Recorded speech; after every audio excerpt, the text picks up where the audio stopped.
Welcome, welcome, welcome. Another week, another episode of the Ball at All Cost podcast. This week is an Academy series, and we are joined by Kunle Ojo and our esteemed panelists. And I know Deji's on the way. We have OC and Abby. And fun fact, this is the first time myself and Abby have been on a pod that isn't alive, so we are breaking new ground. I should have had the applause ready to play. But hi, guys. How are we doing? Very well. All good. Yeah. All good, man. All good. Good. We are going to do our check-ins, but before we do our check-ins, you know what I like to do? I like to do the admin. So, guys, if you're locked on, please hit that like, subscribe, that notification, and hit us up in the comments. Thank you for the delayed applause, if that was you, Deji, or if that was you, Toby. Either way. Hit us up. Let us know your thoughts in the comments. And if you're listening on the audio feed, you know what to do. 5 stars. We only give you 5-star content, like the 5 stars on the Brazil jersey that Deji is wearing. Welcome, Deji. And that will not be added to this year. So before we get into it and we do our check-ins, I'm going to take OC's gloating away from him right now. I'm just going to say, you were right. Jude Bellingham's world class. He's doing his thing. Yada, yada, yada, yada, yada, yada. No. And the reason I start with Jude is because he's come in for what I think is unfair criticism. During the tournament, they want to hold him down. They don't want to let this guy breathe. Let his light shine, and he could lead England to glory. That's all I'm going to say. By the time you listen to this, guys, we may be 2 weeks after the World Cup, and England could be still basking in the glory, or they're playing Argentina. There could be controversy. That's all I'm going to say on that. But OC, I'm going to start with you because I know you've had a fun-packed weekend with the tournament, I believe, etc. So how are you? Yeah, I'm good, thanks. We're recording it earlier in the day. We normally record at night. So I'm in a position and the sun, the lighting's good. The natural lighting's good. It's like I can see my face is like radiated. But anyway. Is that the 10-step skincare, is it? Yeah, do you know what? It has been busy week. Yesterday we had ESA Foundation tournament. So, or is it EASF?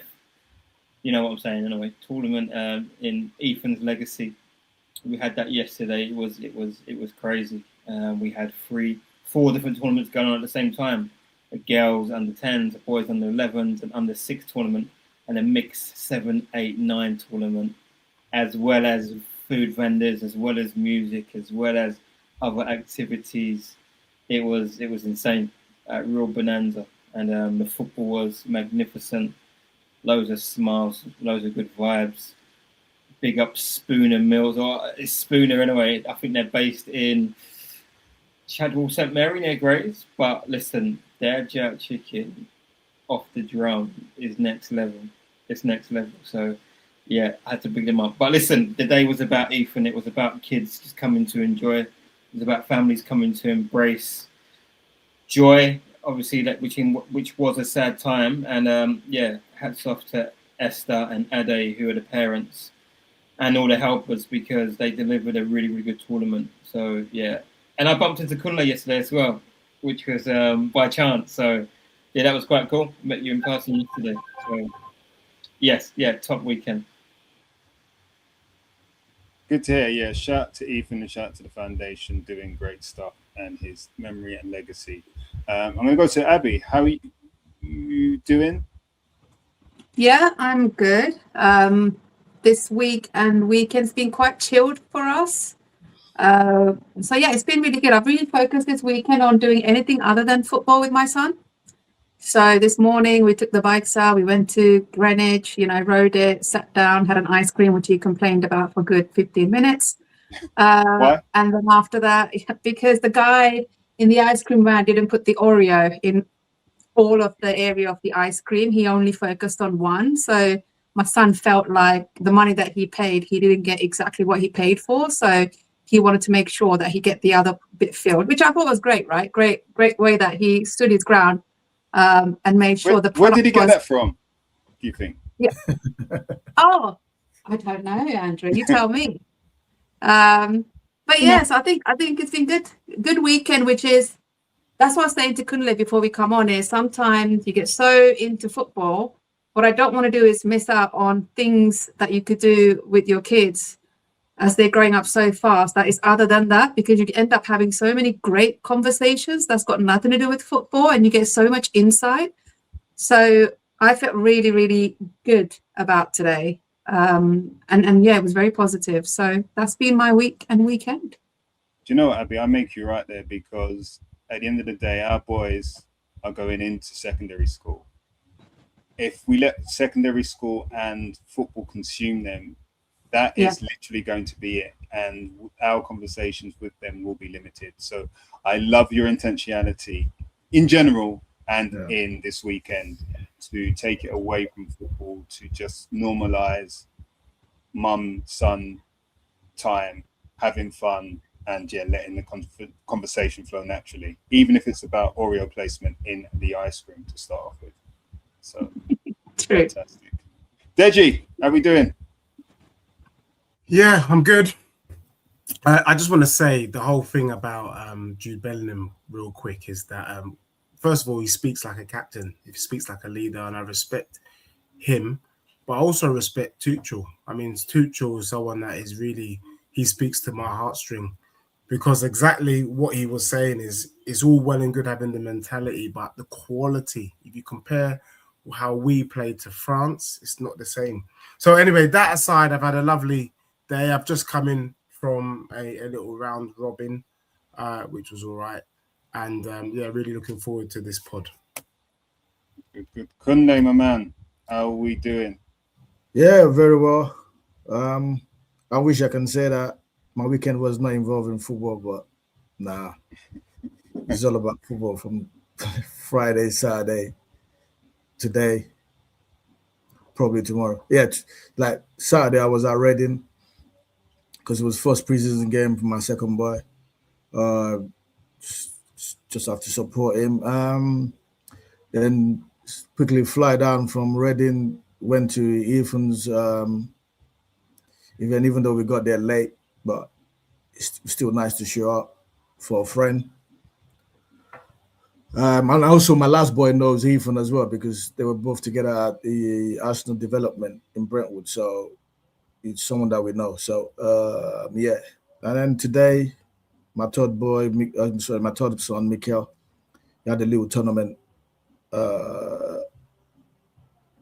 Cheshunt FC. There was a little tournament going on there today. They got to the finals, but they got beaten by the academy boys put together. So there you go. And then my older boy, also because he plays for Cheshunt, he had to find his own way to his game yesterday, because I can't be in 3 places at the same time. So he had to make his way from Grace to Cheshunt, the Elmfield. So just part of growing up anyway for him. He's 18, so he cannot make his way. And yeah, so that's my weekend. Weekend is just full of football. Most of the time is football. Yeah. So, I mean, I was going to talk about that later, Kunle, but you know what? Let's talk about it now. You've got 4 sons in football. Fortunately, one is entering adulthood. So like you just mentioned, he can make his way to some of the games, especially the home games. You probably know that journey and how to get there and feel comfortable with that. But 3 other boys as well. How do you do it? I wish I know the blueprint, but I don't. I just try and plan it for the week. Majority of the ones is for the 2 younger ones. Obviously, because they still have to be, looked after. My second one, because he's at Reading, it makes it a lot easier now because he's at Diggs. So he only comes home at the weekend. So really, his support is just from distance and watching his game, know that someone is there. And the other one is still insisting he wants to, football is still the pathway for him. So just still trying to support him. And also not to make him feel left out in terms of his younger brother, because they started the journey together. Obviously, his brother's still inside the system, and he's still trying to find his way into the system. So in order for him not to feel like, yeah, the concentration is on his younger brother, I still try to be at his game, take him to his game. Even though sometimes now I'm the only dad there because he's playing against men. Yeah. So they drive themselves there, that sort of thing. He's playing with people that are older than him, and I'm the only one dad on the side. So I feel like, you know, I shouldn't be here, but he knows that sort of thing. So it's all planned. My missus, she gets involved a little bit. When I can't be in 4 places, she does get involved last minute. But if she can do without being there, she wouldn't. But yeah. Hey, Kunle, don't get yourself in trouble. That sounds like a slight dig at your missus there, and I Not at all. know you don't mean that. It's not meant for like that. No, not at all. She knows, but she does help What her. he means is she's very involved in looking out the household. I mean, 4 kids is a lot, right? Yeah. Looking at the school stuff, all the admin that surrounds it. People take it for too granted. I know your dads, you know, appreciate that of your wives. I think that's what he means. That's what I took anyway. Yeah, that's what I meant. You know, in terms of, yeah, you're right. Let's leave it like that so I don't get into more trouble.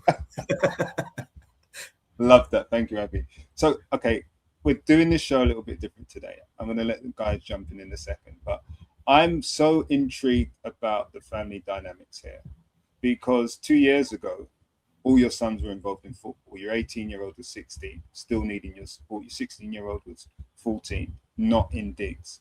But like you said, your eldest, you're trying to make sure he doesn't feel kind of left out because him and I've forgotten it, Matthias, is that right? Yeah. Is yeah. in the system, and they were both in the system together. And then you've got your youngsters trying to get in, watching their older brothers, and I know we spoke about this last week, but you're trying to hold them back a little bit. What's the dynamic like? Are they supportive of each other?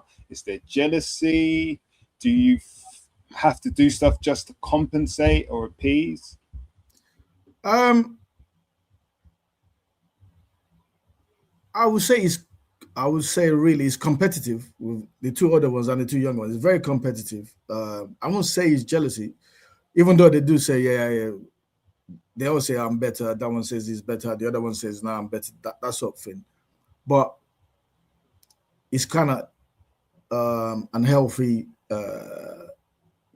banter, I would call it.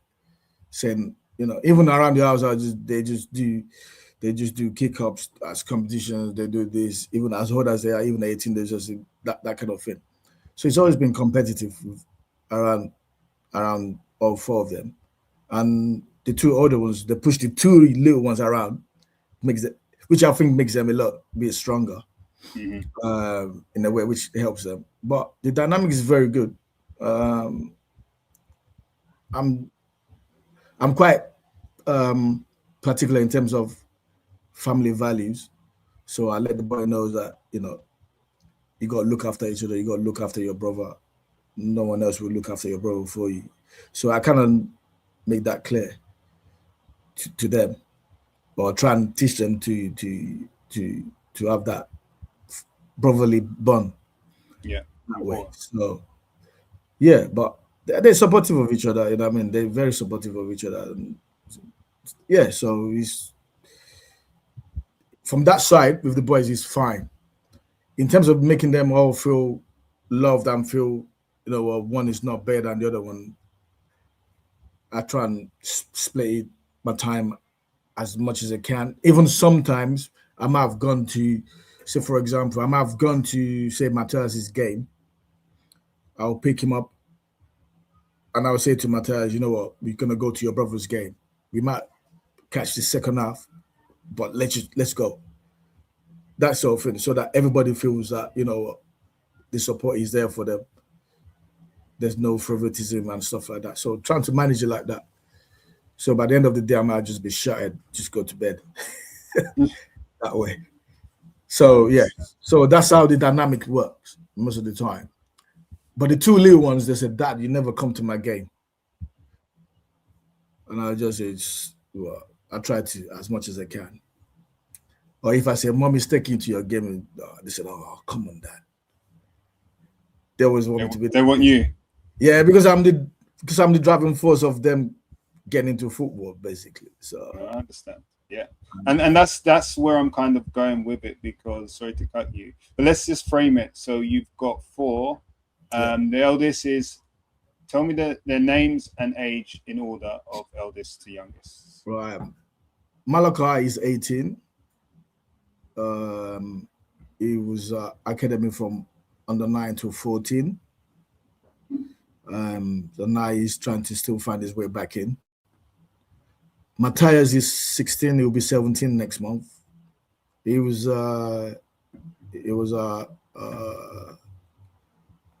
Well, they were both at coaching staff from that young. Matthias was there from under 8 to 16. Didn't get a scholar at 16. Was out for a year, and then last year going to Reading. And Mikel is 11, going 12. He's at Finesse, and Micaiah is 10 at Finesse. Okay. So, like, we know Mikel, right, because he's in our world in terms of age group. And Mikel, you just said your youngest, so Mikel's included in that. He asked you, Dad, can you come to my game? And the reason I'm picking on Mikel here is because I know how competitive the football is that Mikel's playing. And how does he feel, and how do you feel that you can't attend his games, knowing where he's trying to get to, the environment he's in, the expectations in that environment, and the level of support that other parents can give? I make him understand it, obviously, because he knows his other brother thing, and I've always been truthful to them. Basically, I'll tell Mikel the reason why I can't come to a game is I've got to be at, say, Matthias' or Malachi's game, and he understands those are the main reason why I can't attend all of his game, but I'll try to attend as much as I can. And also to make him feel better about himself, I also let the older ones attend this game whenever they can, so that it feels that support is not just about them. And then you could testify to the game we played at the against Proverbs, the semi-final. All my boys were there because they were out, and so he whenever he can get that support, he does get it. So he understands the reasons why I can't always be there. So he's okay with that. But still, kids being kids, they want you to be there all the time. So he just sort of let me know that I still want you to be there. But if I'm not there, he still does his thing anyway. Can I ask a question, Kunle, on this one? So in the back of your mind, you would want to be in all 4 places if it's humanly possible, right? Yeah. So, but you can't, and it's really good that you're honest with your kids so they see it for what it is. But are you also thinking about a plan B on how to get more support from the wider family, or like how to create more interest within your family to have that support? Because in less than 4 years, you might have the other 2 also coming up to that age of needing that support system at home. So do you have a plan? The only reason I'm asking is I'm sure there's a lot of listeners that have a large family. It'd be good to get an insight on how do you plan to navigate that, the future state? Right. The actual plan I have in my mind is Go on. it hasn't worked out that way, to be fair. But the plan was to have more time for the 2 younger ones, which is Mikel and Micaiah, which is 11 and 10 years old.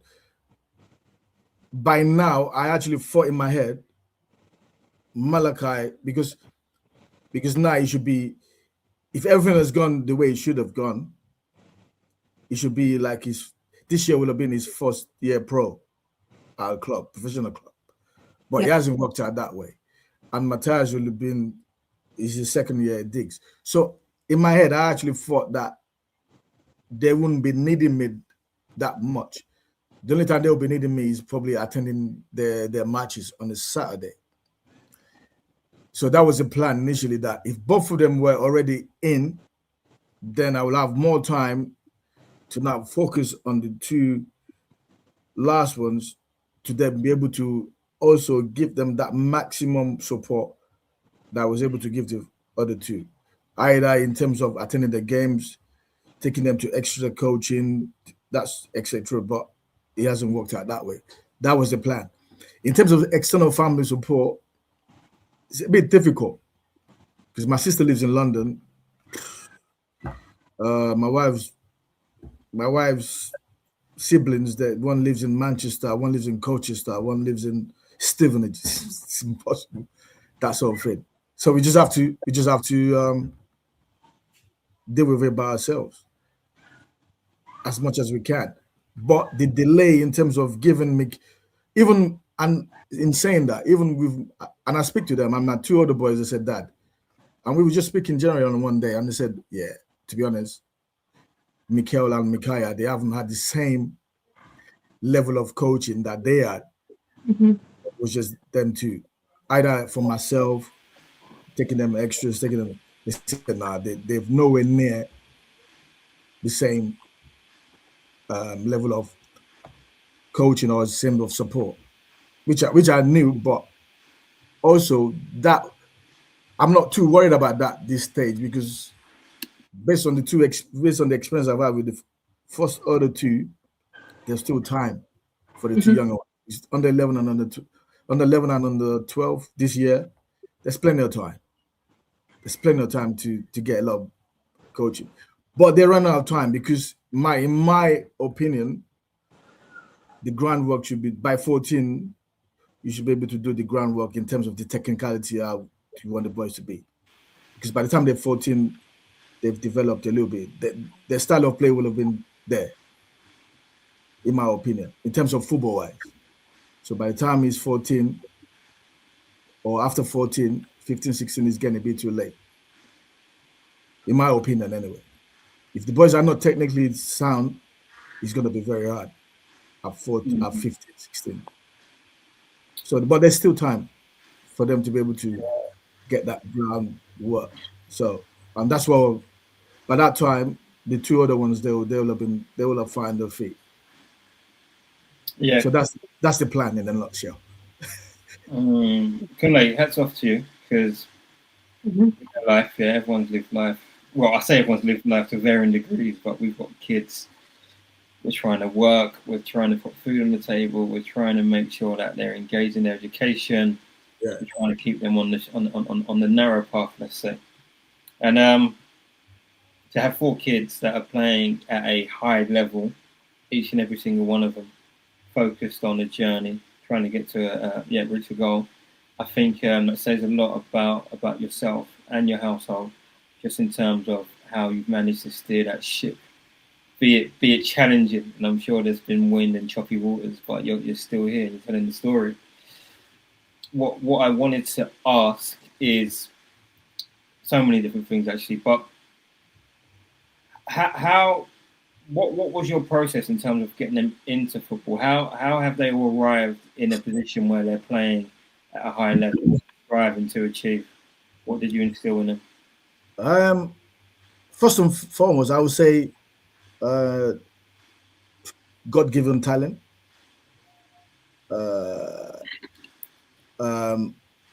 That's first and foremost. But also you have to be able to see that and able to try and bring that out of them. And it wasn't even planned that they must play football. And I think that's where I'm at. We'll go in details when I say that, when Malachi left the academy board, when he left the academy environment. And one of the phrases I use is, it's not a must that they play football. And my boys do know that. I said, listen, you could also do a lot of other things in life other than playing football. You have to enjoy it first. And I think that's the reason why I'm able to navigate and say, it's not a must that you guys play football. But if you've got that talent, then I will do my almost best to bring that talent. And wherever that takes them, then, we do it. So that's how I started. In terms of starting football for Malachi, he was just 4 years old, just throw the ball in front of him and see how he see what his coordination is to start with. Because if you're a football person, you know if a boy has a coordination, if he has coordinations or not, and he happens to have one. And then, okay, it looks like you've got something, and just tapped into it. And the same with his younger brother, Matthias. The first time I noticed he was his left foot, I thought, oh, he left footed. For this might be something special because left footed players they think differently. Yeah, I am one, so I know the same. Yeah. I mean, if you want, they just do things differently. They awkward to play against. And everything with him is left. He's left-handed. He's left-footed. Whereas Mikel is left-footed but right-handed. So, but with Matthias, everything to do is left. If he wants to take something from you, his process is he will put out his left hand. So everything with him is just on the left side. That sort of thing. And it just happens to be, they just loved it. They just loved the game. I introduced them to the game and they just loved it. And I remember Malachi saying to me that he dreams of playing in the Champions League one day at 7 years old. And I thought, okay, if that's what you want to do, I'm here to support you. Wherever it takes, we go on that journey. And he's still going on that journey. Yeah, and he's an emotional boy, but he's getting there. Yeah.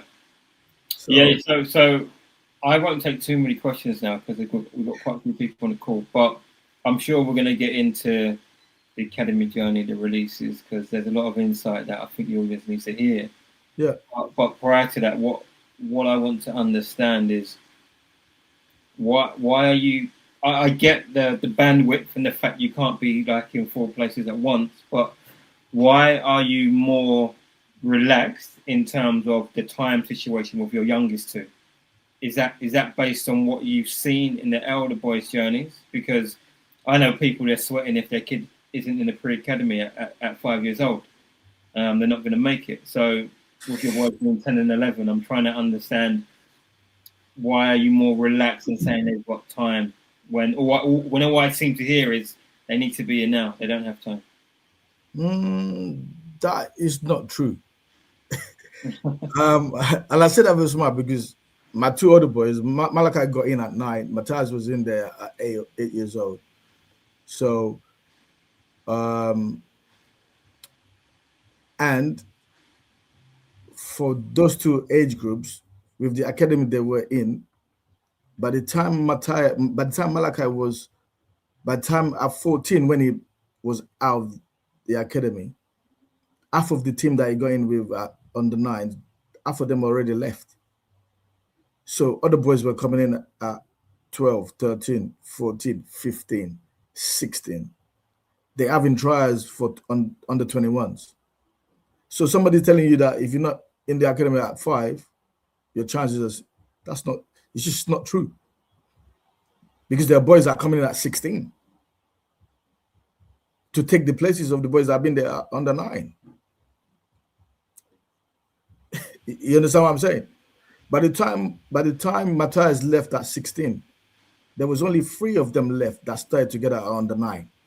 3. And they have a 18-man squad. Wow. Okay. So you've obviously been in the system. Your kids you've seen the journey, and you're like, okay, do you know what? Whilst it might be nice and they're learning things in the system, they have time based on what you've seen. Like it's not like you're at the very start of the journey. Like your boy's at the other end of the system. So yeah. I have friends that their boy. I have a friend. His boy didn't start playing football until under 12. By the time he was 14, he was at Southampton Academy. But he didn't start playing football till 12 years old. So all those years from 7, 8, 9, 10, 11, he wasn't interested in playing football. He picked it up at 12. 2 years later, he was signed to the Cat 1 Academy at 14. So tell me, you don't have to be there at 9. I've seen so many. One of my other friends, he didn't get into academy until under 15. going to Watford. From Watford, Crystal Palace bought him. They didn't even reason. He got bought by Crystal Palace. Bro, you don't have to be there at this young age. So Kunle, yeah, and I mean this genuinely, so good to hear from you, because your insights is probably one of the most, I don't know how to pull it, but certified in the sense that all four of your boys, like OC said, plays at a high level. Then you've seen different people's journeys. So you have the luxury of seeing it up to 18, your oldest boy, whereas I'm still stuck at under 12, or about to be under 12. What is it? What is it about your boys and other boys that you've seen that gets them to go in at 13, 14, 15, 16, 21? What is that je ne sais quoi? Because, and I asked that question, that is the thing that is making parents make the wrong decision. Because we don't know, we're feeling that we got to get in and then we'll just figure it out. But I actually think there's an element of figuring out, but actually the more we can arm our kids, and it looks like you kind of know what you need for the two younger ones. Just listening to you, if you had the time, what would you be putting in place with them to guarantee that they get in, if that makes sense? Even though I know there's no guarantees, at least you know the route. Yeah. Right. Okay. So I'm not saying that you can't go in at the young age, 9, 10, 11. If you can go in there at those age and maintain and go all the way through, which some boys do, then fair play. But I've seen it many times that, and I was saying to a lot of people that obviously they were asking me, why are you so relaxed? I wasn't jumping when it was around the West Hams, the West Hams, the Arsenals, the Chelseas, because he was getting called to go to those things. But I was so relaxed. I just let him go and enjoy it. Because I was so pleased within myself, because I know he hasn't done up to 5% extras of the boys that he's going to these places with, because I know they've been doing extras from time they were 5 years old. So if they've been doing extras for a couple of years and you in the same building with them and you haven't done no extras, that's a confirmation for me that you're there naturally. Now, I know if you've got that natural ability, then I just need to go and work on it on the outside. Because trust me, half of those boys that are in there, I'm not being bad mouthing or anything, they will come back up. But what are you gonna? So thank you, and forgive me, sorry. What are you gonna work on? Because I've seen your boy, at least the one that is the same age as my son, and I think he's a fantastic player, very quick, strong. I think he has all the attributes to go in now. If I was in an academy, you know, but mentally knows. Yeah, but what mentally he's not ready yet. Okay. The mentality to be driven every day, to be at that level, because basically you're going in as an elite level. If you're in an academy, that's the elite of the elite. Let's call it what it is. Once you get to the academy, that's the elite level. So to stay in that elite level with the mental, sometimes it's not just about your ability. And I believe that your ability can only take you as far. Because when you're in there, there's other boys that have the same ability that you have. They have the same speed that you have. They have the same technicality that you have. But what makes you levels above them is your mental strength. Because when you get to that age of, say, 16, 17, 18, that level, it's not more about ability. It's about the mentality, what you have, how you're driven. And Mikel hasn't got that now. Mikel still wants to mess about. Right. Mikel still wakes up one day and today we say, "Oh, I don't want to go training."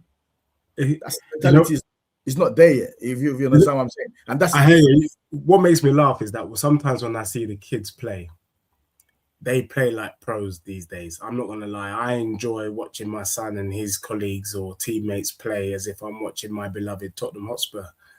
And then there was one when they won the Festival Cup last year. We went to the pub and then I saw these guys going on the swing and going down the slide. And I went, yeah, they're 10. Do you know what I mean? And actually, sometimes you forget yourself. Like, actually, they are 10 and they're going to play. They're going to play he and sticky toffee. I'm going to just ask my last question, and it's about the academies. And I hope I'm not shooting myself in the foot. I think the academies, you said it's an elite place and an elite environment, and I hear that. But for me, also, I also think that the way that they're picking players has been a bugbear of mine. And I think that's what Tuchel was kind of hinting at yesterday, for those of you that could read between the lines. The quality just wasn't there. The quality. I mean, I'm going to underline that as a school head teacher. He was upset. He was upset with their mentality, because the mentality is there. You can't question the mentality. It's the quality. So is it really so the question I'm asking you, is it really an elite environment then? Because if then, you know what I'm saying? Like, if you're not putting all the pieces in the place to be elite, can we really say it's elite? I guess, sorry, Kunle, to throw that at you, but you can. I have an issue with the way that they recruit, and I think that issue is now impacting on the national team. Andrew knows this is my narrative, and I'm not steering away from this narrative, by the way. Yeah, I don't know where you're going with that. And I'm of the opinion as well. And don't get me wrong. And I've been there with you, and I'm saying that, and I say, like, for example, my Malachi, which is my oldest son, from under 9 till under 14, always been in the top group. But then I'm honest with them. And for example, things get to me a lot easily. Whereas he can shut down during games. If things are not going his way, he shuts down. And that's me. And that affects his game. Now, at that level, you're not, either he's right or wrong, they don't like to see that much. You understand what I'm saying?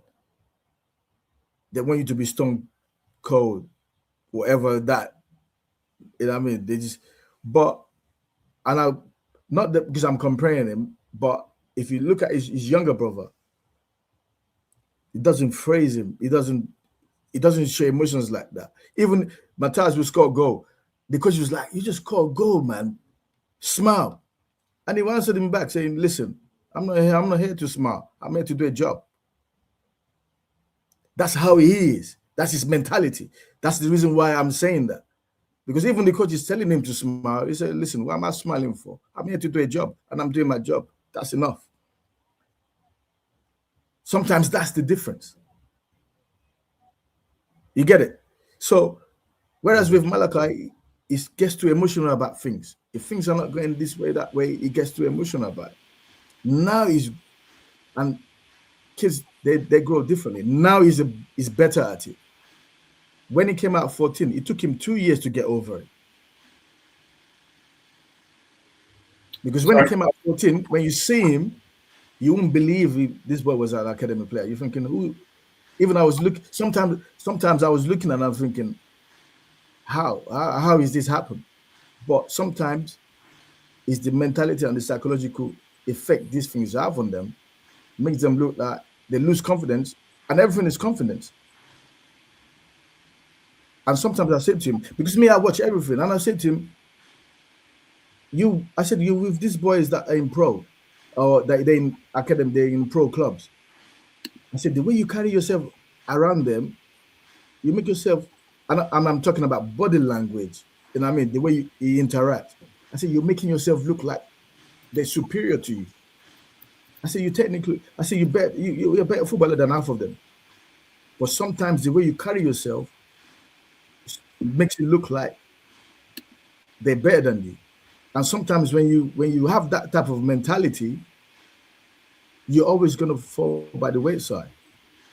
So Kunle, on this point, sorry, just to dive in quickly.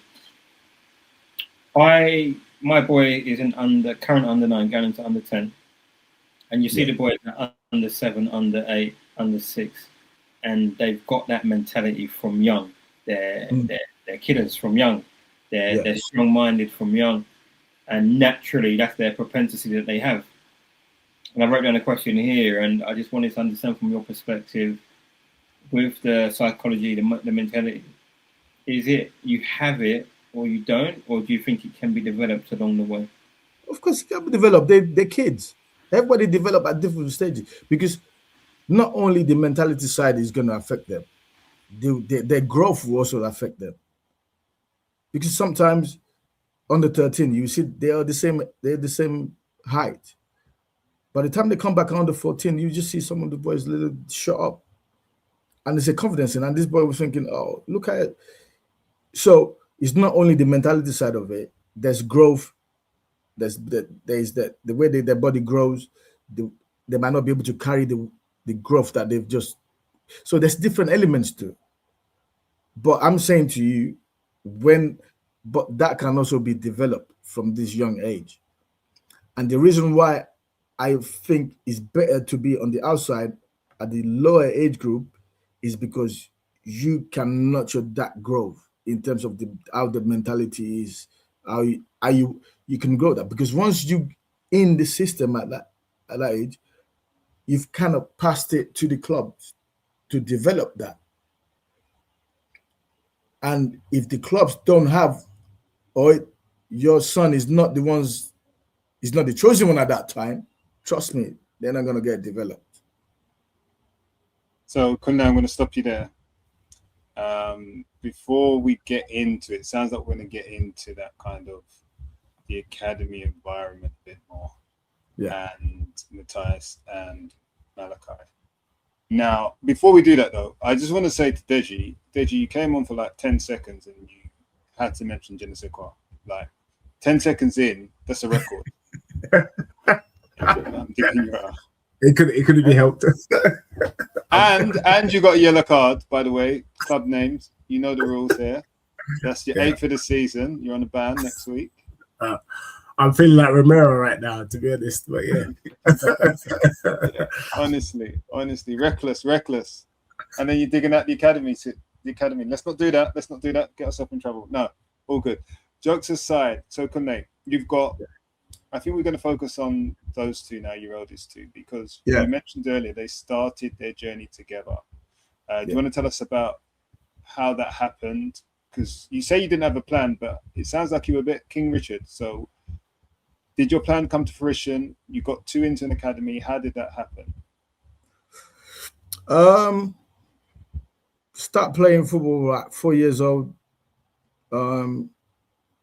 Just local little kickers. That's Malachi. And then he kind of did that to the age of 7. And then I thought he was outgrowing that environment. I thought, okay, it's now time for him to go on the grass. So I was speaking to a couple of friends and they said, oh yeah, there's a local team, Aveley, local to us, that we should just go there and then let him train. So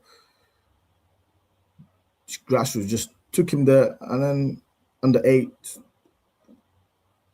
they liked him. And then under 8, they said, oh, some of the boys that they had to form a team to play in the local leagues, but they need someone to manage them. And they saw that I understand football a little bit. Some of the coaches there, they see that I understand football a little bit, and they said, yeah, do I mind taking one of the teams with Malachi in it? And I thought, yeah, well, I've got spare time. Why not Saturdays? I'm not really too busy. So I decided to take it on. Pick the team with Malachi in it, and then we started a grassroots team called the Haveley Millers. And started that, and then the following year, Matthias was now of age for him to just come, but I knew I won't be able to be in 2 places at the same time. So for Matthias to join his older brother's team. So he's always played a year up, basically, from grassroots. And I think that helped him massively. Do you think that helped him physically as well as mentally? Because you kind of hinted that he was mentally, I wouldn't say stronger, but more ready than yes, because he had to join his brother's team. He was the youngest, and fair play to him. I never played him. He never starts the game, so at the back of his mind, he always feel he has to fight. We talk about it now, and he always feel that he has to prove his worth to start in the games, because I just feel that dynamics is the younger one. He can't start ahead of the other boys, even though he's my son. I just do fair play in terms of just like that. You can't start ahead of the boys that have been there before. It doesn't matter how good you are, you still have. I just use that as a protocol, and I think that really helped him. Whereas at that time, Malachi was called most of the goals, blah, blah. Malachi will pick up most of the awards. Matthias was not happy about that. So I think that fired him up a little bit more. Without knowing, without doing it on purpose, that fired him up a little bit more, saying, you know what? And then, yeah. And then one day, there was a Crystal Palace scout in one of our games. And he happened to pick 4 of the boys in the team. He wanted to take them to Crystal Palace. We was at Crystal Palace for a few months, and the boys didn't like it. And even though Matthias was younger as well, was actually younger than the boys, he actually got picked as well. So we kind of knew that. I kind of knew that, okay, he's got a bit something by him. And because he's left-footed, they tend to take a lot of players that left-footed like that. And then, yeah, a few times from there, West Ham literally called my team to come and play them in their pre-academy boys. The team was that good. We go and play academy teams at the time. And then, yeah, Crystal Palace didn't work. Then both of them went to Brentford. They were at Brentford for a little while. Then Brentford closed the academy down completely. From 16 downwards, they just shut it down out of the blue. And then Malachi got scouted at Southend, Colchester. And then Malachi had a 6-week trial at Colchester. And then after 4 weeks, they signed him. And then Matthias was in the elite program from under 8. And so they knew they were going to sign him because he was just head and shoulders above the boys there. Quick question, Kunle, because it sounds like you had a real insight because you were not just the father, but you were also the coach. And therefore, you can actually see the abilities of both your sons. So when they were in the system around being scouted by multiple clubs, like one of the questions we always like ponder on is what do clubs look for? So as a coach and a dad, when coaches reached out to you or scouts saying we're really interested, we want to bring in for trial, would you say you had some sort of understanding of what that standard looks like? Like what do the scouts look for? Did you start to understand that world quite quickly as a coach and also as a father? Like did that give you a bit more insight than usually a parent that's not a coach? Yeah. At the time when I was coaching the boys, I have no knowledge of, well, that's not true. I have a bit of knowledge based because one of their cousins was at West Ham. He was at West Ham for 12 years.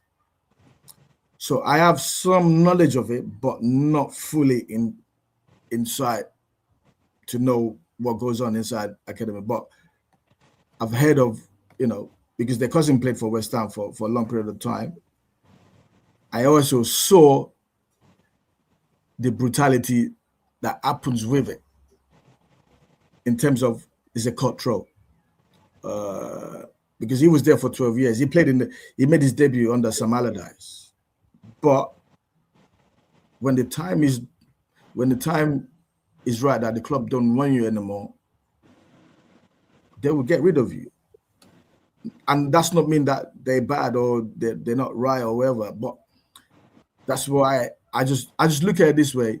And that's why sometimes when they say, these players don't have loyalty, I don't believe in that, because when the club don't want to be loyal to you, they get rid of you. And that's the brutality of it, and that's the truth of the matter. When the club doesn't need the service of a player anymore, they get rid of them. Sometimes it's not nice, But you should get rid of them. Sometimes you don't play them. We hate all in the news sometimes. This player has been banned to the reserves. He's been banned from the canteen. He's been banned from the changing room. Not, you know what I mean? He's been banned to train at this particular time. We hear all the time. They're human beings. When the club don't want you, they don't want you. But when the club wants you, trust me, you're the flavor of the month. They love you. They give you everything. and that's how it is. So going back to your question, at the time when I was coaching the boys, there was no specific criteria that they used to say, yeah. They just saw the boys, they've got talent. They see that they've got a little bit of talent, and then invite them in. And in my honest opinion, I think, yeah, good. It should be a good thing for them. That I believe that environment should be better for them in terms of their development. Sometimes it is, and sometimes it's not, depending on the side that you fall under as a person. Okay, Kunle, I'm going to stop you there. Yeah. Just because you used the word brutality twice. That's a strong word. We're going to come back onto that in a second. But yeah, the journey. So you said they went in together. Yeah. I'm feeling and I'm hearing, and you probably may not say this, but it sounds like because of Matthias's exposure, he was almost ahead because of his exposure, more so than Malachi was. But they were both in the system. Both ended up being signed. What did you think then? What was the plan? And were you happy? Were they flavor of the month then, or was it a case of day by day? Just talk us through kind of your vibe once they were both signed and in. Once they were both signed, under 9 and under 10, and they just there wasn't a plan to say that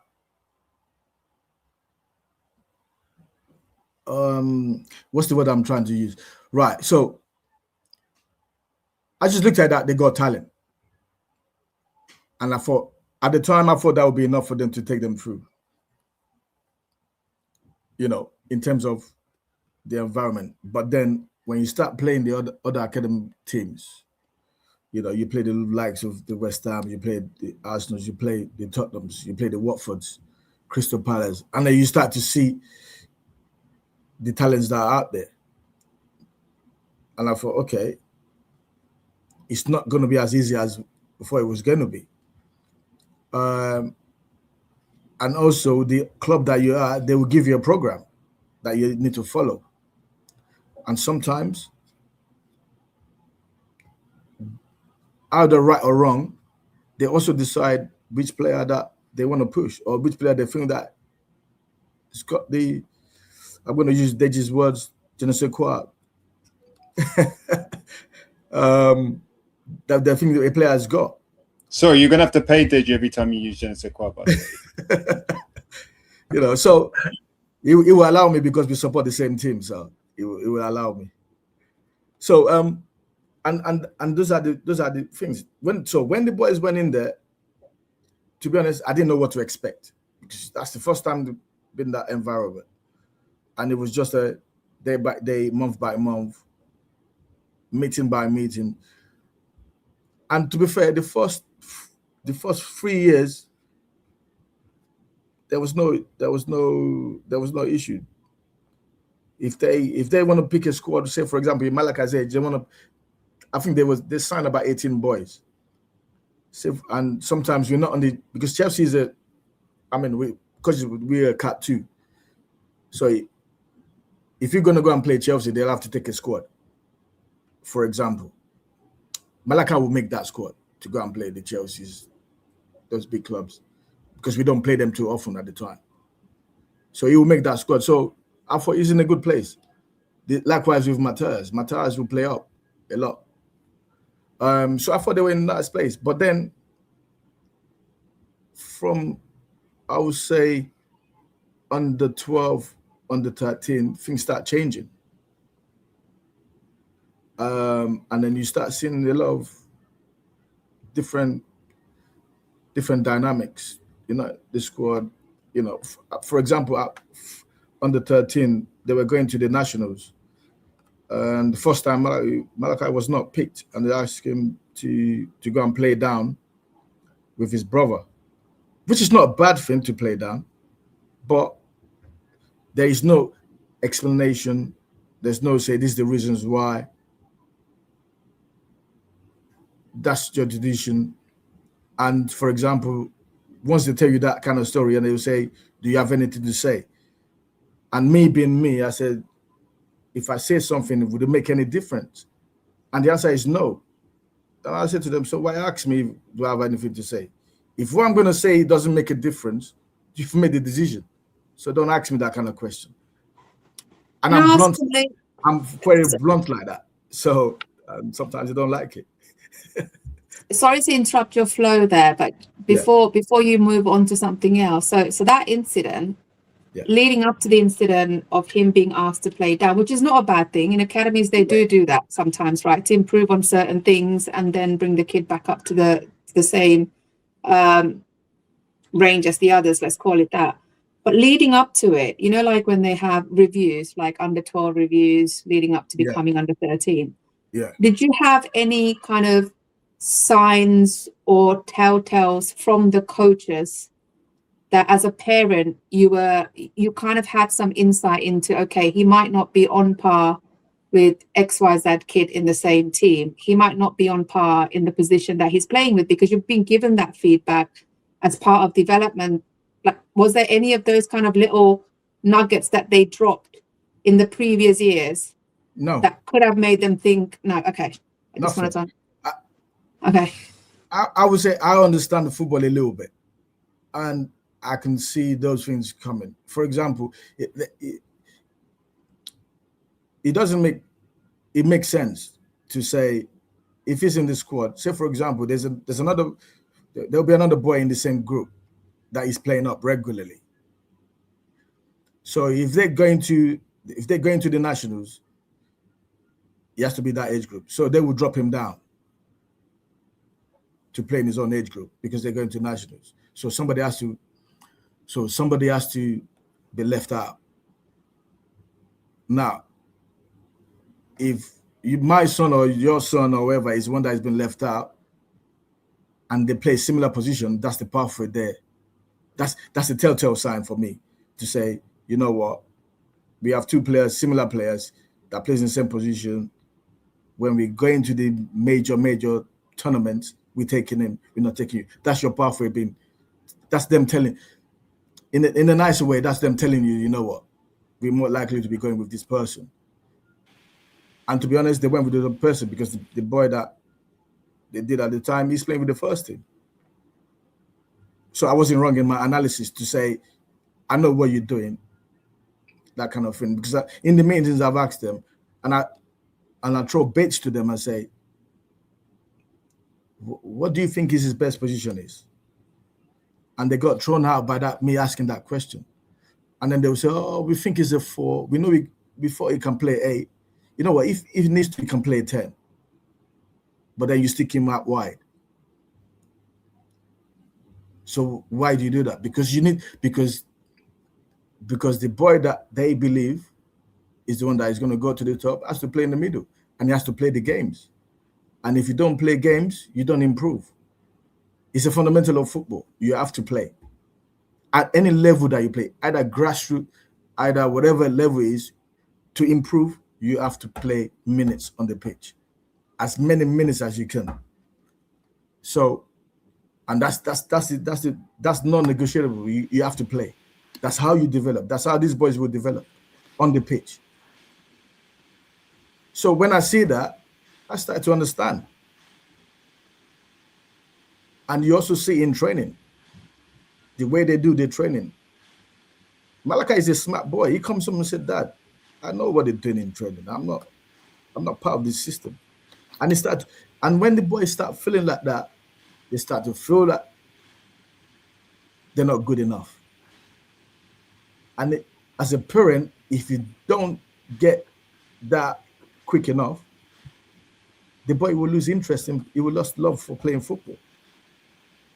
Kunle, can I just interrupt? Sorry, because you're making a real poignant point, and I think a lot of parents who are watching this, who've been in the system and have come out of the system, or those who are about to go into the system, like, did you see the warning signs? Like, was your child, because I think the assumption is that your child must have been underperforming. So I'll just be blunt.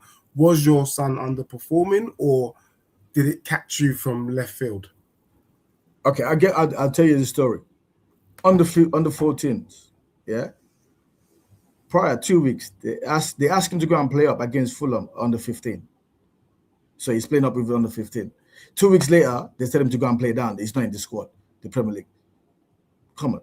And they asked me the question. I say, and they used the term that, you know what, we don't think he's performing in training. I said, so if that's the case, it was good enough 2 weeks ago to go and play up, but 2 weeks later, it's not. So when does he stop performing in training? Is it been 2 weeks? You understand what I'm saying? There is no, and I'll just give you that example because it's not something I'm making up. If a boy is playing up prior 2 weeks, and then 2 weeks later you're saying to him to play down, blah blah blah, it's not. For me, that's not. You understand what I'm saying? That is not something that. Yeah, that's weird. You've made a decision saying, you know what, we're going left or we're going right, and I clocked on quickly, like that. So and then when the time and I could see Malachi started to see himself, and when he started to see it, at first I wasn't, and at first I was on him saying, you know what, you need to do more in training, and he was looking at me like, obviously he couldn't talk back. It was just like, what are you talking about? In his head. So what do you mean? Well, I'm busting myself here to do the things, but if you're not the chosen one, you're not the chosen one. No matter how good you are, or your exception. So that was his case. And then by the time he went to come out, they already lost him. And when he came out, the game that I had to speak to them to say what's going on, he just walked out. And when I had the conversation with him, he said that I've been here 5 years. I've been here 5 years. I can't see what they're trying to do. They're not, it's not. So I had to make that decision for him. Obviously, he wants to stay in, but mentally they were killing him slowly. And I didn't want a boy that fall out of love with the game.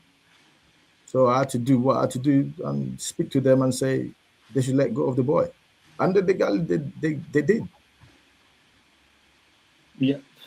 Now, I had a different question, which I'll ask in a moment. But as your boys have come through the foundation phase, probably more so Malachi now, in the youth development phase, when you speak about they basically killed him, they've shot his confidence,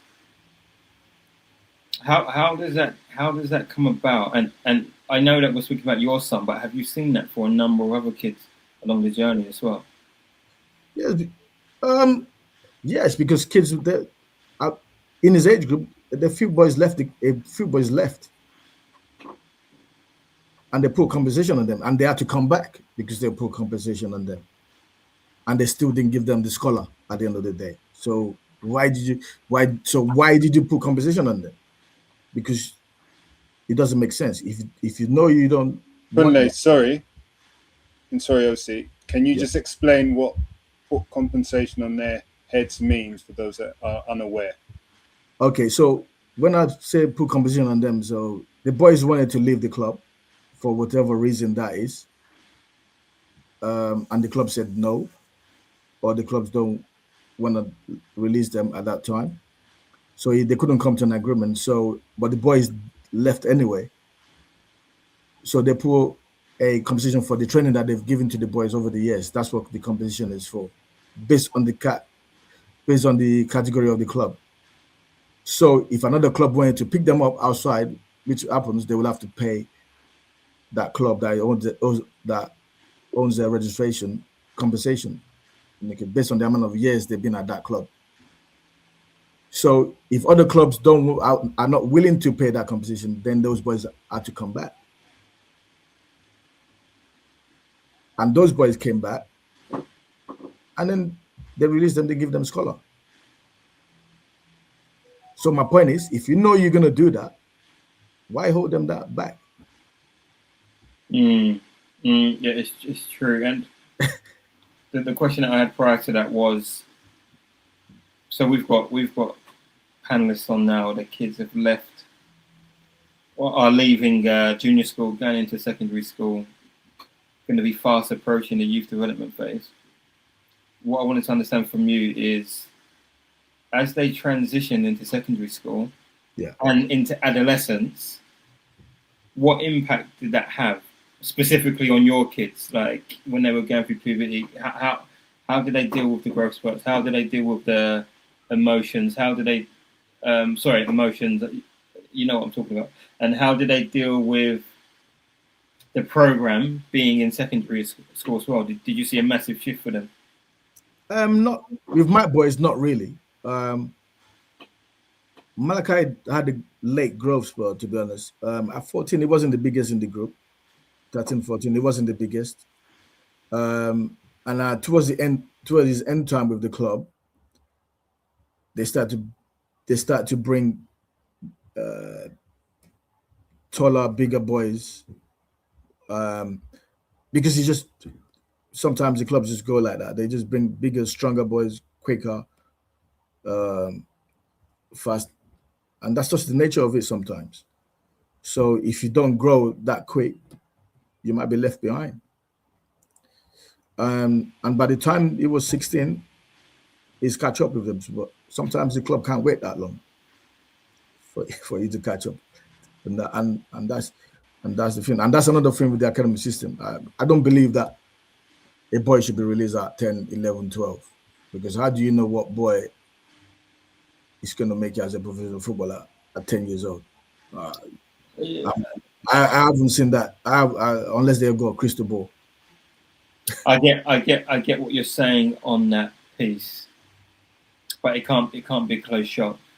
It can't be a closed shop. So if you've got boys on the outside striving to get in, and they seem to be showing potentially more than the boys inside, then they equally deserve the opportunity as well. Yeah, without that. But so you then have to ask the question: why is the boy outside showing more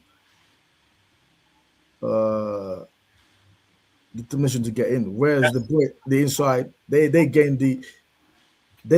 supposed to be getting the elite training 4 times a week. They should be superior in terms of ability wise. Yeah, so sorry. Apologies. I don't normally do this, but it seems to be cutting you off. So I do apologize about that. But questions are coming up as you're speaking. And so for me, I speak about it quite a lot, but I think the system can molds players a lot.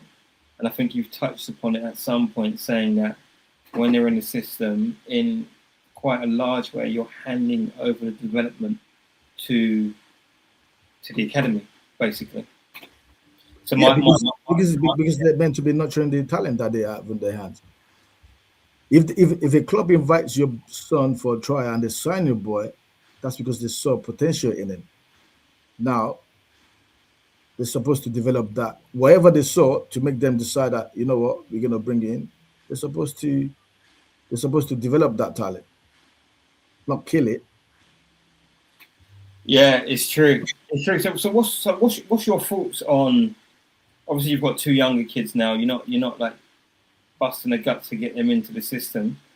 What are your thoughts on the program, on development within academies? Do you think that there's more to be gained from being in a good environment within grassroots and doing things outside of the academy? Or what's your thoughts on that? It depends. And the reason why I say it depends is every club has different budgets. There's different size. They've got different pulling powers. They've got different structures. They got different. So it's difficult to say that Yeah. Because you can't compare Chelsea's development with, say, for example, I'm no disrespect to other clubs. Say, for example, let's say Luton Town. In terms of the structure, in terms of the size, they can't compete. In terms of the infrastructure, in terms of the, coaching staff, the ability, because you got to look at it. Players have different abilities. So does coaches. Coaches have different. Coach A could be better than Coach B. Coach C could be better than A and B. So if you're going with the big clubs, they will be able to pull the best coaches to develop their players. There's more time. There's more coaching. There's more coaches, and it's confirmed based on the category of these clubs. There's more coaching per player at Cat 1 than Cat 3. Yeah. You understand what I'm saying? So the development would be impacted back like that. So it's difficult to say if the coaching should be better at academy level than grassroots, but sometimes it's not for different reasons. And that's the truth. I've got so many questions, but I'm just gonna drop this last one in, and I'll hold my peace.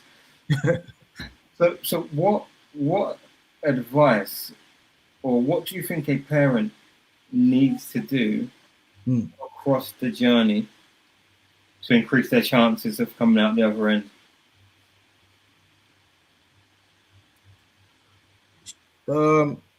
It's a difficult one.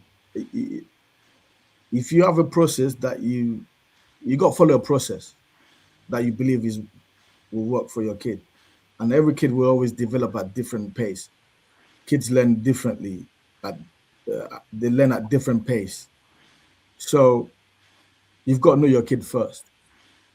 And I'll put it this way: even the boys that are already in academy now, as you know, they're doing extra outside. They're already training 3-4 times a week with the academy, and they're doing extras outside. So on a minimum, you're looking at 20 hours a week of playing football, learning the drills, learning this. Are you telling me how many grassroots teams do you think do that? On top of it, just imagine that now, and that's the gap. If a boy that is inside the academy is training 3 times with the academy and is still doing extras outside, and you on the outside and the grassroots, and you're not doing that, the gap is gonna. And as you go through the age groups, the gap gets wider and wider, and that's a known fact. Because I've got boys in at that end of it, and because they've gone through the system from under 8 to 18, it gets wider. So if he affected Matthias when Matthias went in last year October. He was not up to speed when he went in there, and that's the fact that he was training outside almost every day. When he went in there, he wasn't up to speed because the 2 year from the scholar level, 2 year program, I got to give it to them. That 2 year program makes or breaks. That level is, listen, the level of training that they do. I won't lie. If you can get into that scholar level, the training program, the gap just goes. And I want to kind of lean into that. I've got 2 questions, I promise you, Kunle, and if I do a third, then just come off the screen completely, to be honest with you. So one of the reasons, and I think we talked about this off screen, and I think it was OC that made this before we all came live, because that's what we do. And you mentioned how, so for me, there's a thing that we're battling, right? You say at one hand, let's not rush. Yeah. But equally, you said something about it's easier to stay in once you're in the system. Could you just explain that? Because you were kind of talking like the window kind of shuts. I'm not because I know you got into Reading, but could you just elaborate on what you meant by that? Because that I think that is the big struggle for all parents, right? When is the right time to go in, and what is the realities of now? That's what I was saying. Yes. With my experience, there's no rush. But when I say there's no rush, that doesn't mean that you stay on your laurels. You don't do anything with your kids. You get what I'm saying? So, for example, I would take Mikel, the same age as you're, in the group. So, Mikel is doing extras outside. I know the extras that he needs to do in order to be able to cope if he goes in. So you got to do that extra. You're not rushing, but you're developing his character. You're developing their character. You're developing their mindset from the outside, because you're in control of that from the outside. Because once you step inside, they take ownership. So basically, in order to be able to close the gap, you have to be doing something on the outside. But you also said something about the funnel. Yeah. So you were saying something like, obviously, the later they go in, the harder it is to get in. And when you said that, before we came on, my heart sunk, because for me, I'm of my own personal view is I want to stay grassroots for as long as possible. But I don't want to stay grassroots if it means every year that goes by, it's going to be even harder for my son to get in. Then I'd rather get in when it's easier and then, take my chances. This is Russian roulette. You know what I'm saying? I'd rather take my chance. But, again, you've been there. Is it harder to get in as you go older? Because you said you've seen people getting at 16, you've seen people getting at 21. Also, your son was came out, went into Reading. So how did you manage to do that? So that's my bundler. I had to do it. And I leave you to I get it. And you have a valid point. It is harder to get in at the later age gap, but I'm of the opinion if you want to get into the academy. So let me rewind it this way. Let's say I would say 15, 20 years ago. To get into academy, you have to play at district or county level. I don't know if you know this. So most of the boys that they pick will be from district, county, and those are 13, 14 years old. You understand what I'm saying? So that was the system beforehand. When the clubs start getting bigger, that's when they start using, say, you know what, let's start from under 7. It's pre-academies, let's start doing this. But beforehand, most of the boys get recommended by their school, by their county, by their district. That's how they get into these clubs, by watching them. If you understand what I'm saying. So, and that age was 13, 14 upwards. It's only because when the clubs start getting bigger and the Premier Leagues come about, they start saying, you know what, why should we wait till 13, 14? Because the competition is getting bigger and bigger. If you can get them from under 7, get them in our building, start training them, why not? So that's why I have an opinion. At 13, 14 is the best time to go in my opinion. But if you want to do that, you have to do some groundwork. So you have to do a lot of coaching on the outside with your son. Well, thank you. To stand a chance to get in, because those boys on the inside, they're training. Say, for example, my boys are at Finesse, and that's why Ola has that model in terms of training 3 times a week, because he wants the boys to be accustomed to academy level style of training, so that if they do go in, they're used to it already. They're used to that training 3 times a week, because it's a massive change to train 3 times a week and play on the sun. It's massive. It's a lot. It is a lot. And most grassroots don't do that. So if your grassroots is not doing that, then you've got, of course, you got to pay money, but you got to be doing extras. Would you think? Is it fair to say if the grassroots ain't doing that, then probably that team is considered to be fluffy. No. Okay, sorry. I just thought I'd put it out there. No. Okay, sorry. My bad. No. Deji, that's wild. Deji, that is wild. You gotta be fair on the grassroots because most of them are volunteers. You know what I mean? And you gotta appreciate it. You know what I mean? So it's a lot of time. No, it's not. But you have to have a plan. If you're not inside, even if you're inside, you still have the boys still be doing extras. You know what I mean? They got to be because the bar is so set so high, the expectation is so high, and that's the truth about it. 100%. And my second one, sorry, because it was bundled in, but just to lean into that, Matthias was at an academy, came out, went in, and I don't want us to lose that fact because it wasn't easy. That's what I'm saying. Like that doesn't really happen. In fact, I've been told usually if you're released in a cat that isn't cat 1, and I know a couple of people are going to look at me in my eyeballs here, then the doors really tend to just shut. You don't really get another opening. It's not the same as if you were cat 1, then you can go down into a cat 2, cat 3. But how did you manage to navigate that? And that's it. That's me done.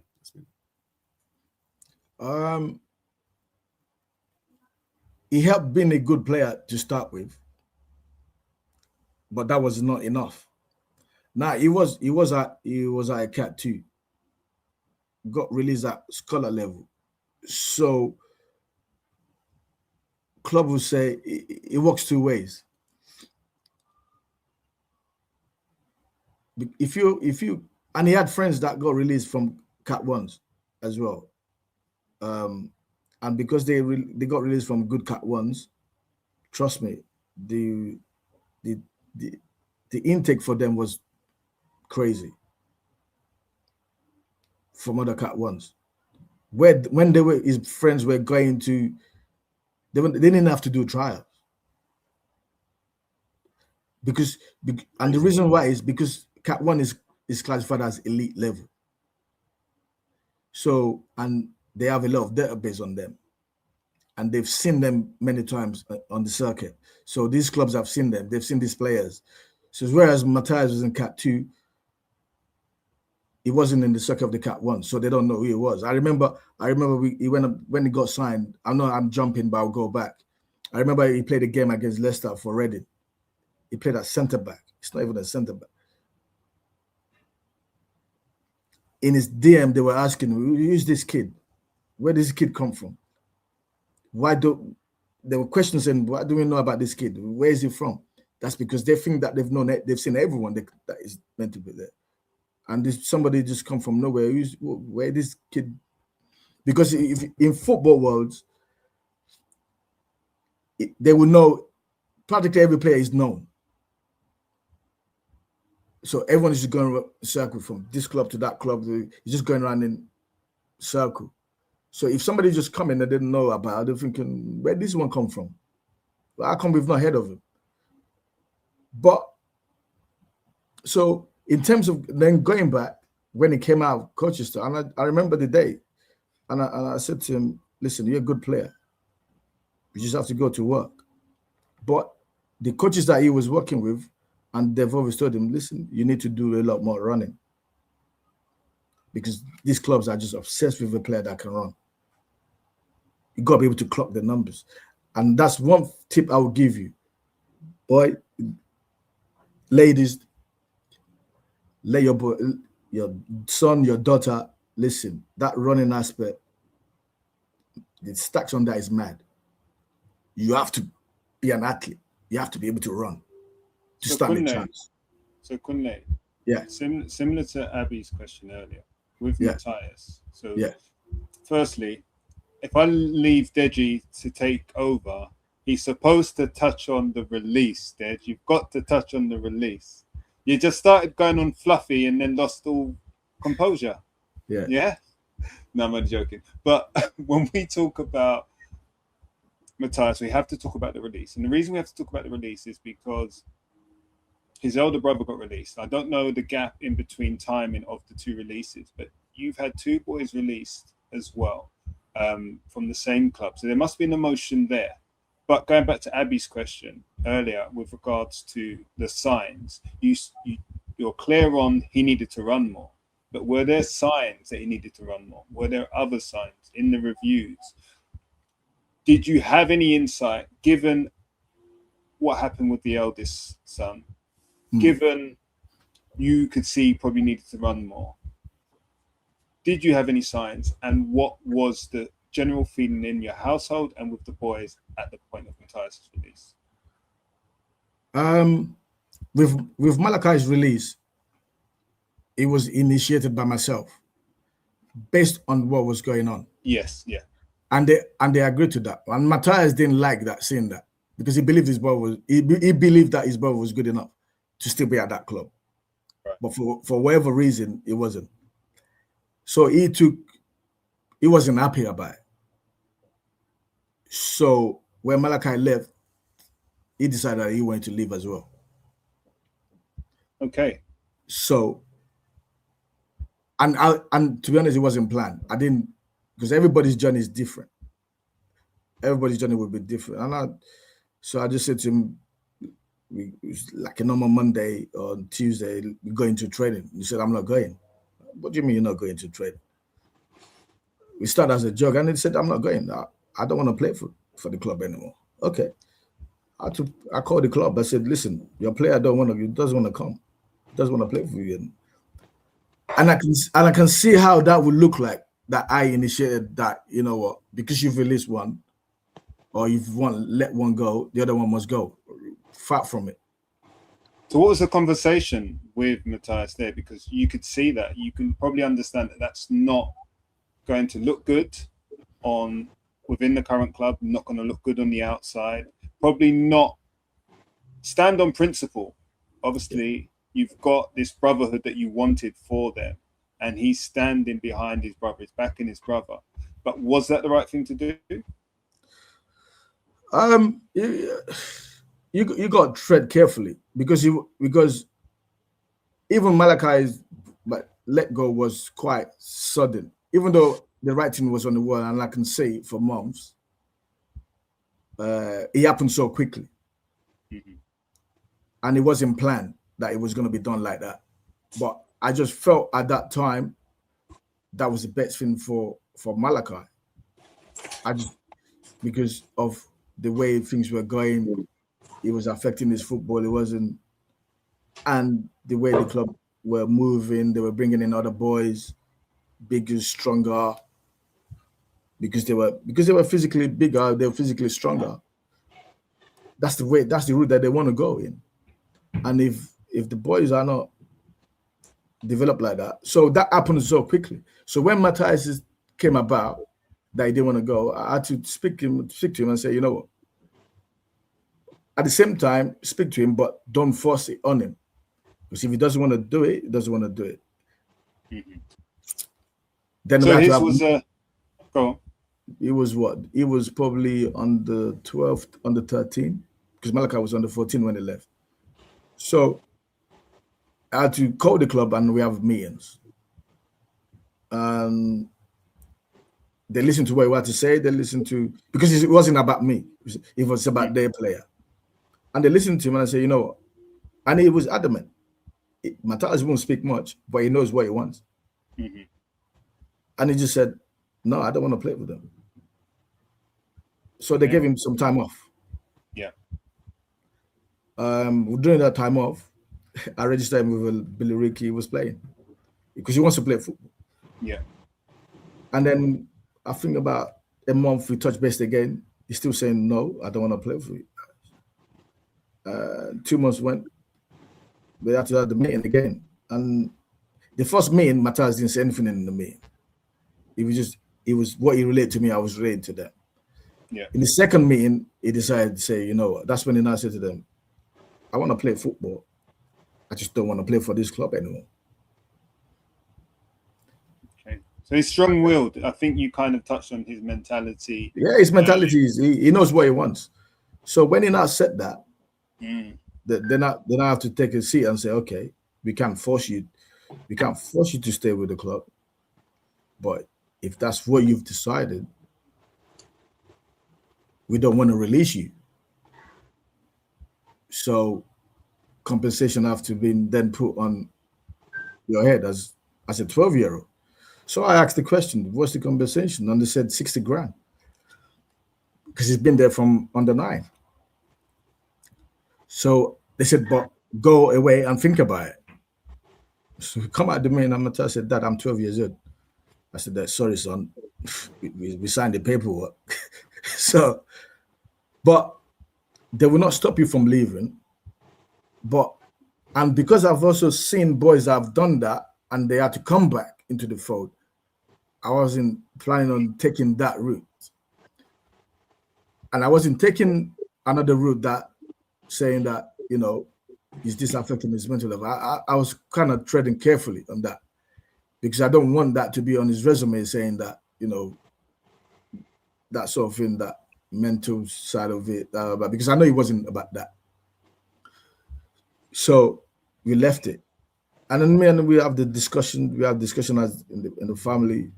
To be honest, my wife didn't say, you know what, you guys should just deal with it. When it comes to football, that like that, you just say, you know what, I don't know anything you just do. So I spoke to Matthias, and we decided to go back. Okay. But we decided to go back, and we in the meetings, and we said, you know what, what's his pathway like? That sort of thing. And they said, yeah, he's got every chance like everyone else in the 13. But then 3 years down the line, from there, and he went back very strong. Prior to that, they were playing him up a lot. But when we went back, they stopped playing him up.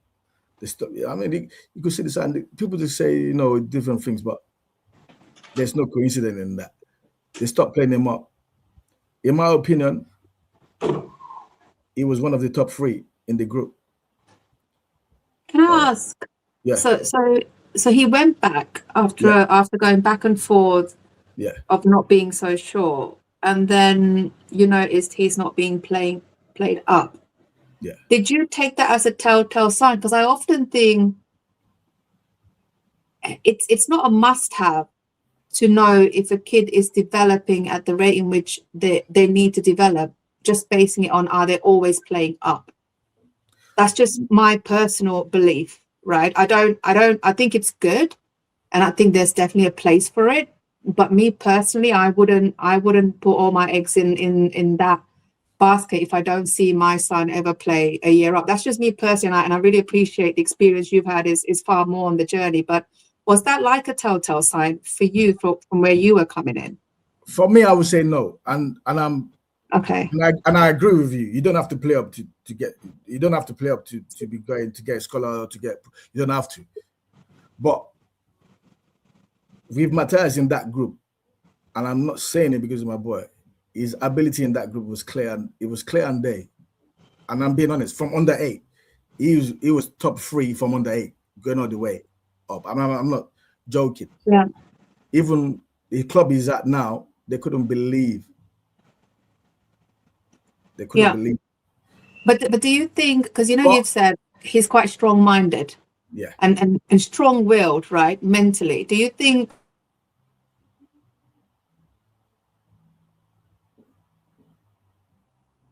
I think we may have lost Abby there. Do you think that was a problem? The fact he voiced it in the kindest way, but do you think that affected him? I don't. You know what? I don't think he affected Matthias personally. I think not Matthias, but his journey, because he kind of spoke out. He might have done. And I heard few things afterwards, but which confidentiality in terms of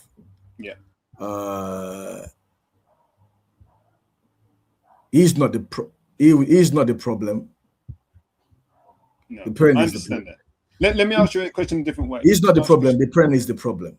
But let me ask you a question in a different way, actually, because I'm conscious. I don't want to force you or get you to speak on the club in a certain way. But I guess if you have, say, Mikel going into that environment or an environment similar to that, and a similar scenario happened, or let's say it is the youngest, and it was a similar, because you've got a kind of similar gap between those two, and a similar thing happened, would you do things differently or encourage that your boys did things differently? No, I wouldn't, because then I will not be true to myself, and I will not be true to my boys. And I said this narrative before: it's not a must they play football. Mm-hmm. And if I know the truth, and there's a saying, tell the truth and the truth will set you free. And based on Malachi's situation, I have one of the coaches that were there on that day. I saw him a few years later, and he confirmed that most parents will not do what I did that day. Mm-hmm. And he said, I was 100% right and correct in what I did. So would I not do the same again? You understand what I'm saying? Yes, Malachi might not be where he wants to be today, but he will get there. Mm-hmm. So if I don't do it, then I'm not true to my beliefs, I'm not true to myself, and I'm not true to my kids. And I've always told my kids, listen, nobody will give you anything for free. You have to work hard for it. It's not going to be given to you, and you have to work hard for it. So answering you, I would do the same again. Because if it's the truth, I will do it. Okay. Because it's just what it is. What it is. I won't compromise on that, because that's my belief. I'm not going to compromise on that. So whatever. And listen, we have to have our values. Yeah, of course. We have to have our values. So I want to move it on, because Abby, I finished your question. I believe that was your question. But I want to move it on to Matthias's signing with a Cat 1 club. He came out for Cat 2. You had the belief that it was top 3 all along. We kind of picked up on the fact that he was ahead. Yeah, so we're going to focus on Matthias now. And obviously you believed all along he was in the top 3. He came out of a Cat 2 and went into a Cat 1. How did that happen? Did you get him to run more, or was there some other secret ingredient that you did? Because this is what the parents want to know. How did a released child get back into the academy and, if you like, level up, right? If you believe in categories, level up. So how did that happen? So while he was still at Colchester, he was also training outside. And sometimes we will miss the training at the club to go to do these extras, because we just feel that he gets more out of it than going to the club one of the days. Anyway, Kunle, you're going to get yourself a reputation. You're going to get yourself in trouble. But thank you for your honesty. I'm going to keep that in. But yes, I know. But sometimes you make a choice in terms of your training. And if you feel that you're going to get something better here, then you do it. I'm not saying this for everyone, but we feel at the time that's what is going to make him to get to where he wants to get to. And I'm not saying everyone should do it. So, but in saying that, when he was still at the club, he was training anyway outside, even either on the days that he wasn't training at the club. The notion is he needed to run more from the coaches on the outside. I have a coach that I've known him from under, and he was saying that he needs to want to run. And that is something that he had to work on more when he got released at Colchester. Because when you are, even though, say from under 15, they start to look at their running stacks at the club. You know, they start to wear the GPS vest and everything, and they do track their running and stuff like that. and it was shown that just didn't like it. For whatever reason that is, I won't go into details of that, because there's an element of development from under 9 to that contribute towards that. However,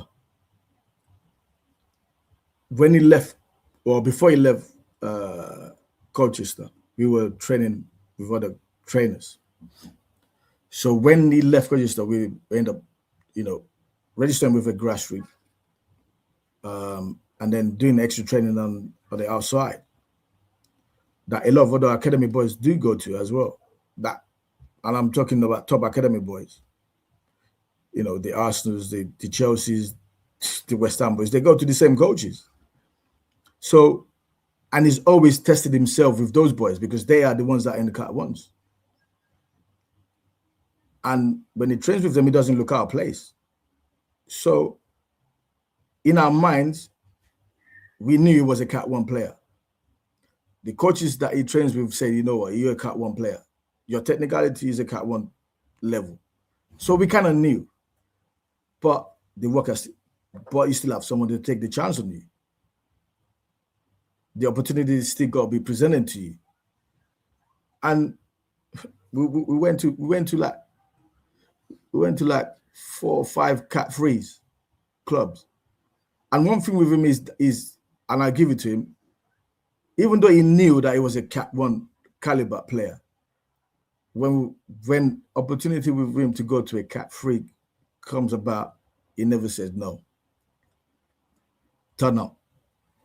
2 days, 3 days, 1 week, we turn up.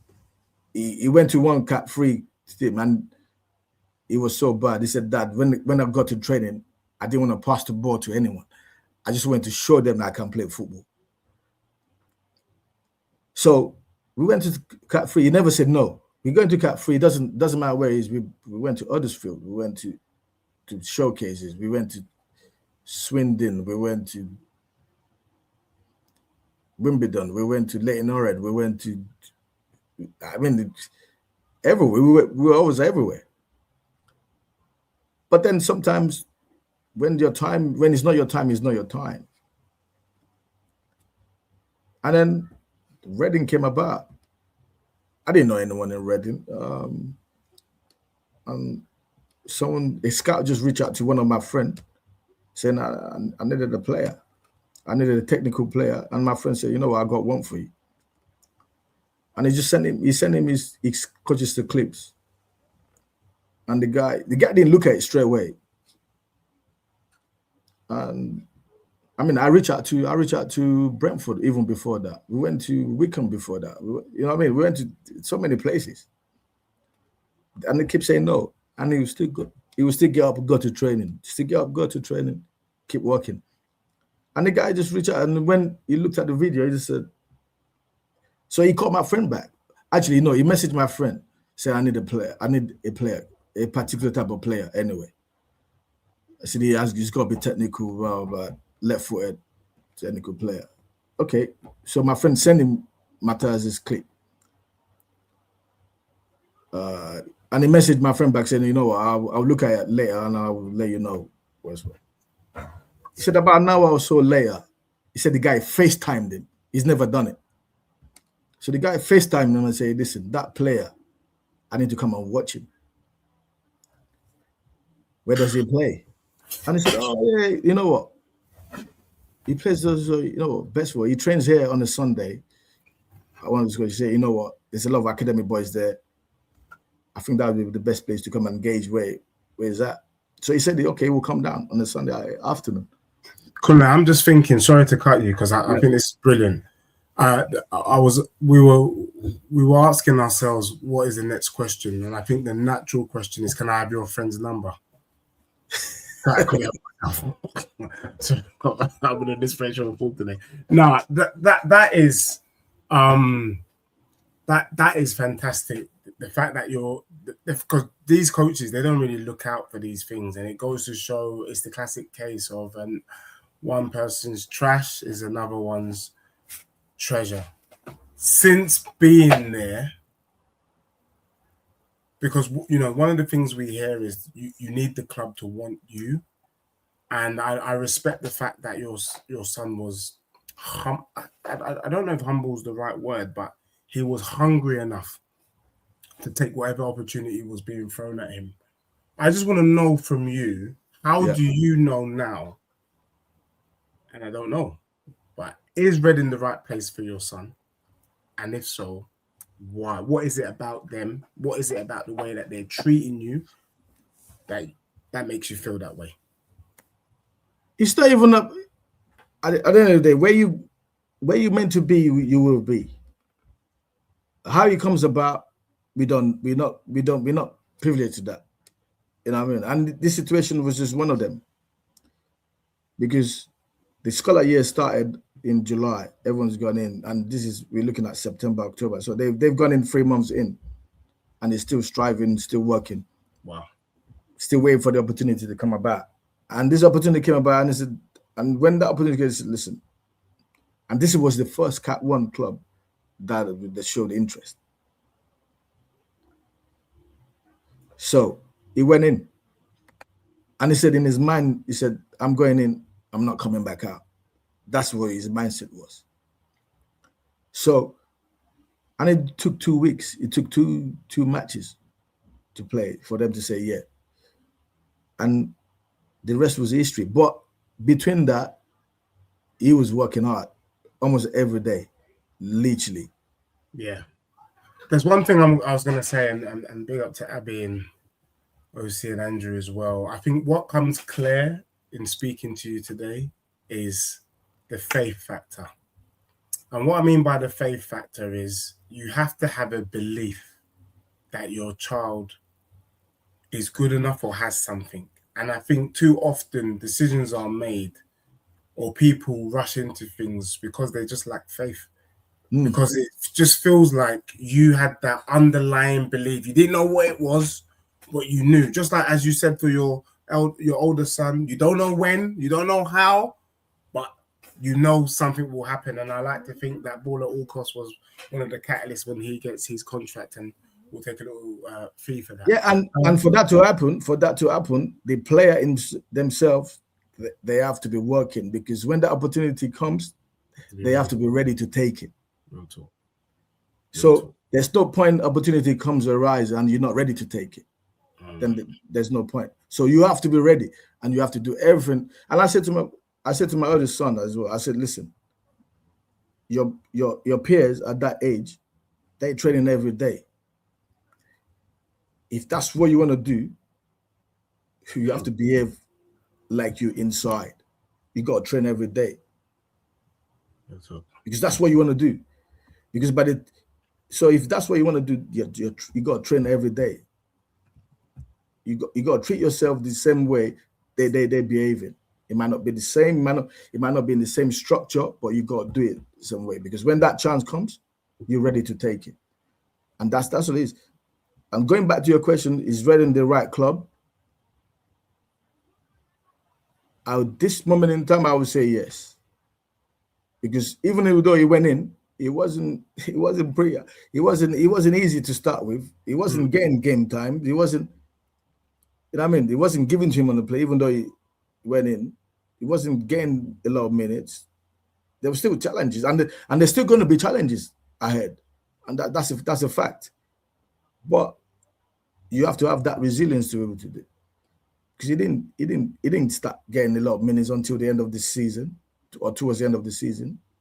But when that chance was given to you, do you take it? And when that chance was given to him, he took it, which sets him into this next year. So in saying that year out of the academic system has worked in his favor to say, you know what, you have to keep working, you have to keep working. And the coaches that were saying to him at that time, saying, oh, you need to run more. They see him now and they say, listen, he's still the same player. Because it takes something to happen for you to realize what you need. And sometimes, and I will say this on his behalf, before he actually thought his talent was enough to get him by. But it's taking him to come out of coaching staff to realize that, you know what, talent is not enough. You have to have that mentality of I'm just gonna keep going. I'm just gonna keep going. I'm just gonna keep going. Because if you don't have that, you can have the talent, but if you don't have the willpower, you might not achieve what you want to achieve. And that's the honest truth about it. Respect, Kunle. I'm going to hand over to Andrew. Andrew, thank you. Respect. Kunle, Yes. listen. I just want to say thank you very much for your time and care in your answers. I think you've been very open. You used the word brutality earlier, and I think you've just been brutally honest, maybe too honest with some of the things you've said. But I think what's good is that the reality of academy football is what it is. And what we're trying to achieve here with these academy series is to give insight into what it may take to get into an academy, what it looks like when you're in academy, the positives, as well as the, I don't want to call them negatives, but I guess the opposite of the positives, right? And you and your sons have experienced the highs and the lows and the mediums. And I think this is the insight we really want to give, but in a measured way to parents. And I think you've been brutally honest. And I think there's a lot of information, a lot of nuggets that you've dropped today in this conversation. We actually are running long, which is fine. But we need a part 2, and Deji said a part 3. We want your wife on to discuss her version as well, but we'll discuss that off air as well. But as we wrap up this show, we've got a few quick fire questions that I'm going to do anyway. And I warn you, this first question may validate or invalidate everything you've said for the last hour and 50. Who is your GOAT? What, in football? Yeah, in football.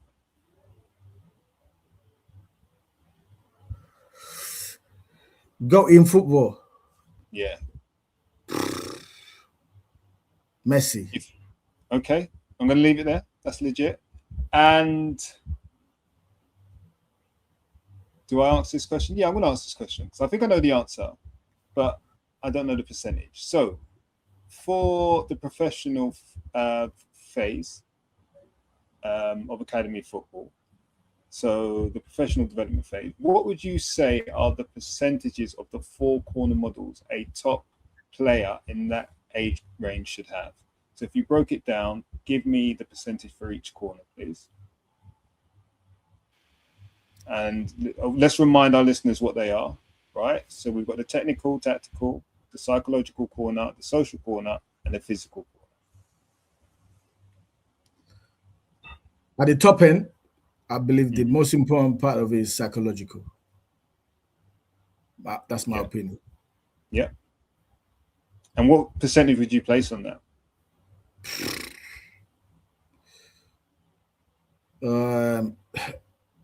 Because for me, once you, and I say this and I don't say it lightly, and I say, once you get to that level of scholar and above, trust me, every player in that category can play football.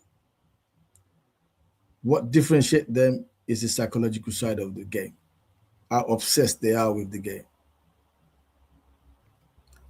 how obsessed they are to be the best.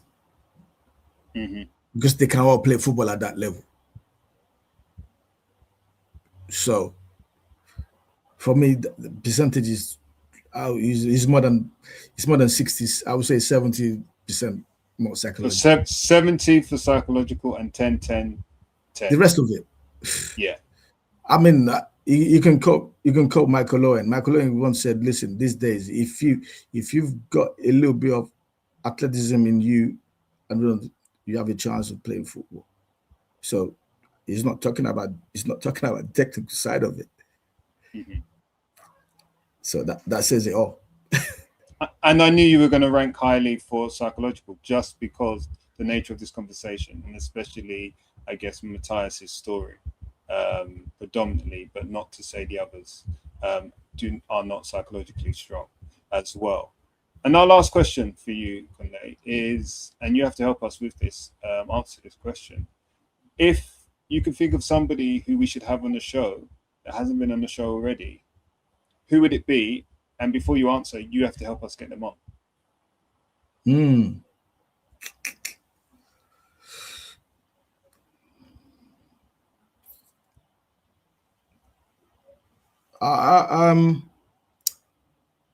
I have a friend. I have a friend that he's been coaching the academy system, and he's chosen to come out of it. Vast knowledge of the game. Good top coach. His name is Aziz. We might know him. He grew up in our ends of the world of East London. Okay. You might have heard of him before, but yeah, he's top. He's knowledgeable of the game. He's ridiculous. I can get him on the podcast if you guys want to. He's got the knowledge on that side of the fence, whereas he's been at coaches at academy clubs, and is now on the outside. Brilliant. So listen, you've heard it here first. Coach Aziz will be coming on the show thanks to Kunle in a not too distant future. Thank you very much. Kunle, listen, it's been brilliant. Fantastic show. Great insight. Great generosity with your time and your answers. And I'm sure everybody will enjoy this episode. So if you're still here, like, subscribe, all of that good stuff, notification. I'm sure you'll be hitting us in the comments. If you're listening on the audio feed, please do the same. Give us a follow. Tell a friend to tell a friend, because we know you are true to this. Introduce somebody who is new to this. He has been Kunle Ojo, and we have been Ball at All Costs, and we are out.